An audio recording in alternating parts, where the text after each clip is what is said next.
A veces las cosas más pequeñas, las más insospechadas, son las que lo cambian todo. ¿Se imaginan que un simple juguete, de esos que te encuentras en una caja de cereales, pudiera poner en jaque a una de las mayores empresas del mundo y, de paso, dar el pistoletazo de salida a una revolución? Pues aunque suene a película, esta es una de esas historias. Y el protagonista de toda esta trama es un hombre, John Draper, un nombre que para muchos es sinónimo de los inicios de Silicon Valley.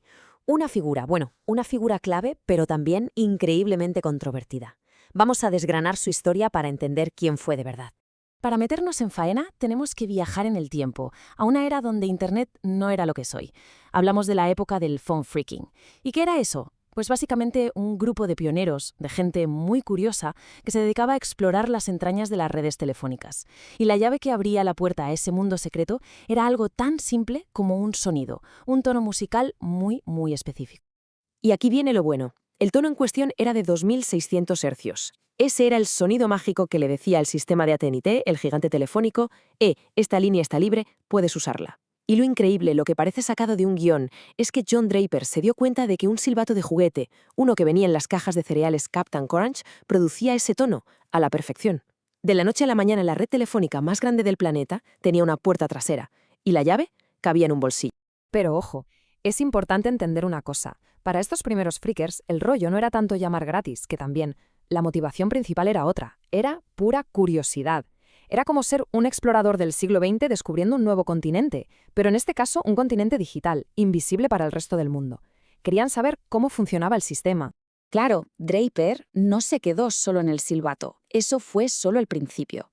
Era un tipo con talento para la electrónica y se puso manos a la obra para crear algo mucho más potente.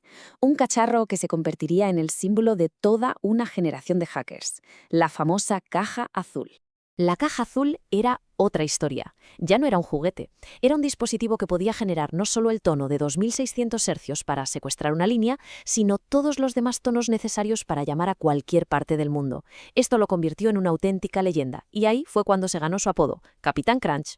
Y fue justo en ese momento cuando su camino se cruzó con el de dos chavales que lo admiraban profundamente, un tal Steve Wozniak y un tal Steve Jobs, que vieron una oportunidad de negocio y empezaron a fabricar y vender estas cajas azules para sacarse un dinerillo. Y claro, una historia así no podía pasar desapercibida. En 1971, la revista Esquire le dedicó un artículo que lo puso en el mapa a nivel nacional. De repente ya no era un friki anónimo, era un héroe de la contracultura. No lo pintaban como un criminal, sino como un explorador moderno. Y esta cita suya lo resume toda la perfección, esa obsesión por entender el sistema. Pero ya se sabe lo que pasa. La fama tiene dos caras. Estar en el foco mediático atrajo la atención de gente que no era precisamente fan de sus exploraciones. La línea entre la curiosidad y el delito se empezó a desdibujar peligrosamente. El juego se estaba volviendo real. Su vida a partir de ahí fue, un auténtico sube y baja. Un carrusel de éxitos y fracasos. Por un lado, momentos de pura genialidad, como cuando su amigo Wozniak lo mete en Apple, nada menos. O cuando estando en la cárcel se pone a programar y crea Easy Writer, el primer procesador de textos para el Apple II, desde la cárcel. Pero por otro lado, la sombra de la ley siempre estaba ahí. Arrestos, libertad condicional, un ciclo que se repitió una y otra vez. Y esta anécdota de su paso por Apple es que lo define todo. Draper, fiel a su estilo, diseña una placa para que el Apple II pueda hacer llamadas gratis. Su amigo, Wozniak, el genio técnico, probablemente pensó que era una idea brillante. Pero claro, cuando el CEO, Mike Scott, se enteró del verdadero propósito del cacharro, lo canceló de inmediato. Ahí se ve el choque frontal. La mentalidad hacker del todo es explorable contra la realidad corporativa de esto es ilegal y nos va a meter en un lío.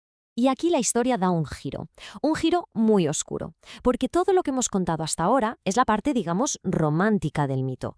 Pero en los últimos años, el legado de John Draper ha sido reexaminado a fondo por una serie de acusaciones increíblemente graves que han salido a la luz. El punto de inflexión, el momento en que todo cambió públicamente, llegó en 2017.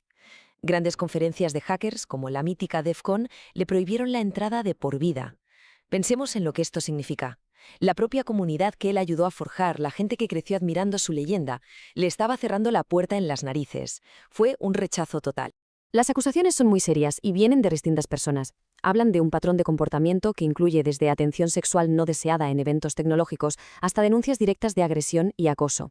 La respuesta de Draper ha sido variada, ha negado algunas de estas acusaciones, ha guardado silencio sobre otras. Ha llegado a decir que su intención nunca fue sexual, describiendo algunos encuentros como entrenamientos de energía basados en kinesiología. También ha hecho público su diagnóstico del síndrome de Asperger, sugiriendo que podría haber afectado su manera de interactuar socialmente. Y esto nos deja en una encrucijada muy complicada. ¿Cómo se procesa todo esto? ¿Cómo se reconcilia al pionero o al genio que abrió caminos con la persona que se enfrenta a estas acusaciones tan graves? ¿Es siquiera posible? Esta frase de Steve Wozniak, uno de sus pocos defensores hasta el final, es muy reveladora. A nadie en Apple le gustaba Crunch, solo a mí. Nos dice que incluso en la cima de su fama, Draper ya era una figura que generaba división. O lo admirabas o no lo soportabas. No había término medio.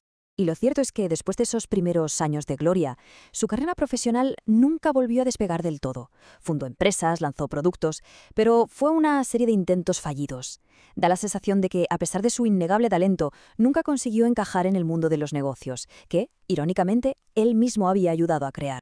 Al final, la historia de John Draper, del Capitán Crunch, nos deja con una pregunta muy incómoda y sin respuesta fácil. ¿Qué hacemos con el legado de los pioneros cuando su genialidad está manchada por el daño que han causado? ¿Se puede separar la obra del creador? Es una cuestión que va mucho más allá de Silicon Valley y que, la verdad, nos obliga a reflexionar.